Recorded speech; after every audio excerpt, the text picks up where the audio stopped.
penuh dengan kecemasan. Terjadi perang-perang besar dengan risiko yang sangat besar. Banyak ahli mengatakan kita berada di saat-saat yang penuh ketegangan.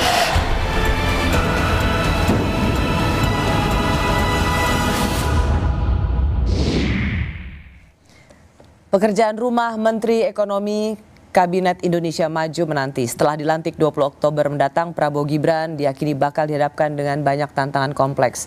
Selain dampak geopolitik, penurunan daya beli masyarakat, angka pengangguran hingga target pertumbuhan ekonomi harus jadi fokus. Saya masih bersama dengan ekonom senior Dr. Raden Pardede.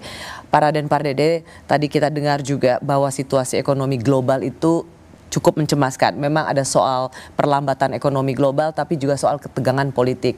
Makanya tidak heran dalam pembekalan di Hambalang, pembicara-pembicara internasional dihadirkan untuk melihat potensi ketegangan dunia yang bakal terjadi.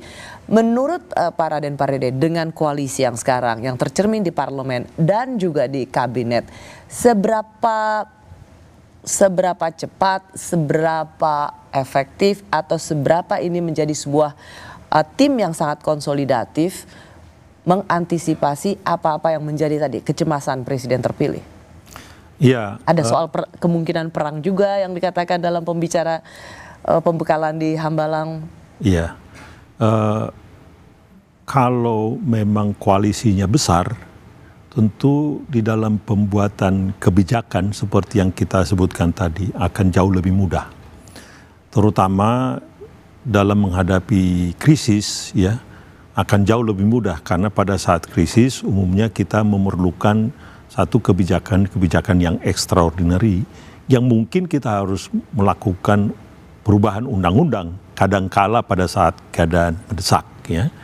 Jadi seperti COVID dulu di tahun 2020 kita membuat satu exceptions di dalam APBN itu terlihat kita. Betul konsolidasi politiknya sangat solid, besar, sehingga bisa memberikan kebijakan-kebijakan untuk memitigasi mengantisipasi juga. Nah, itu agak berbeda. Kita juga punya pengalaman di tahun 2008 di mana koalisinya tidak terlampau besar, ya.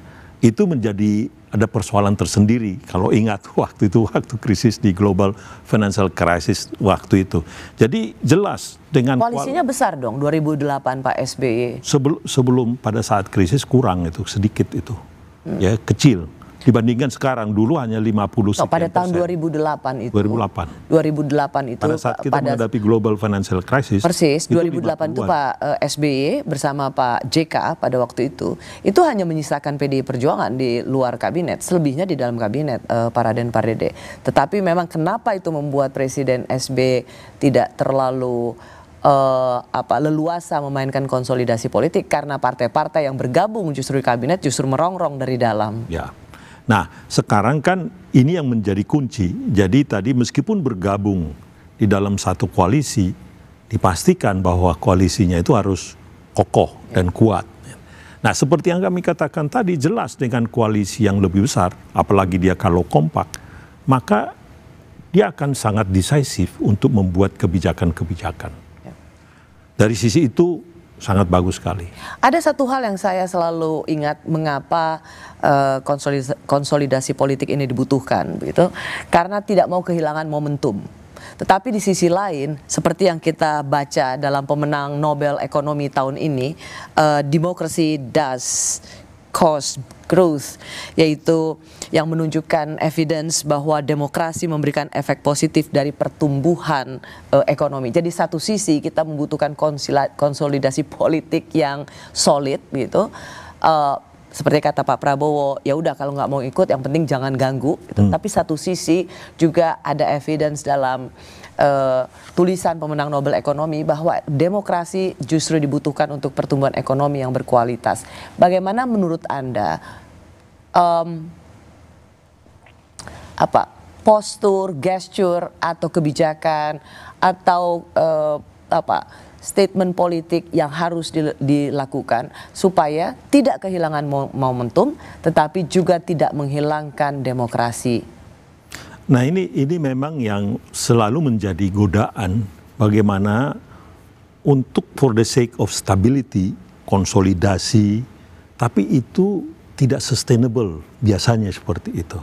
Makanya Acemoglu dan Robinson dan juga Simon Johnson yang memenangkan hadiah Nobel itu menyatakan dengan demokrasi itu, tapi demokrasinya mereka lihat adalah demokrasi yang juga disertai dengan pembangunan institusi yang kuat dan produktif.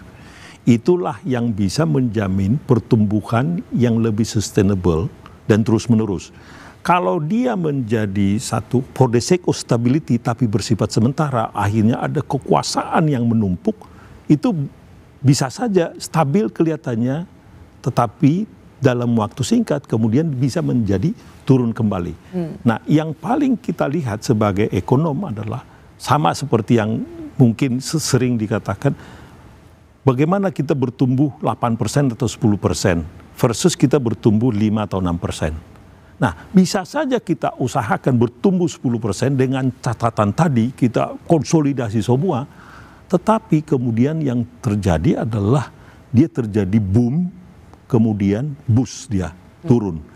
Lebih bagus kita bertumbuh 5-6%, tapi terus-menerus stabil. Nah, menurut saya, menurut juga Acemoglu itu, dengan demokrasi, dengan institusi yang kuat, maka kita bisa mempertahankan pertumbuhan yang lebih sustainable dan terus-menerus berkesinambungan. Jadi biasanya dalam masa pemerintahan selama 5 tahun, bertumbuh perlahan tetapi stabil sampai 8% di akhir di 5 tahun masa periode presiden terpilih, itu jauh lebih berkualitas menurut Anda? Menurut saya itu lebih rasional, itu bisa dicapai. Tapi kalau dalam waktu 1 tahun, 2 tahun kita mau mencapai 8% for the sake of bertumbuh, itu tidak baik menurut saya. Lebih bagus kita membuat pertumbuhan itu secara gradual, kita tata semuanya, yang akhirnya dia punya dasar-dasar yang kuat. Sehingga pertumbuhan itu nantinya akan lebih sustainable. Dia punya dasar yang kuat. Karang yang di bawahnya itu menjadi kuat. Tidak membangun rumah di atas pasir, tapi di atas karang. Terima kasih Dr. Raden Pardede untuk perspektif dan analisa Anda. Kasih. Terima kasih juga bagi Anda yang menyaksikan program Rosi. Saya Rosiana Silalahi. Kita ketemu lagi di Kamis depan. Tetaplah di Kompas TV, independen terpercaya.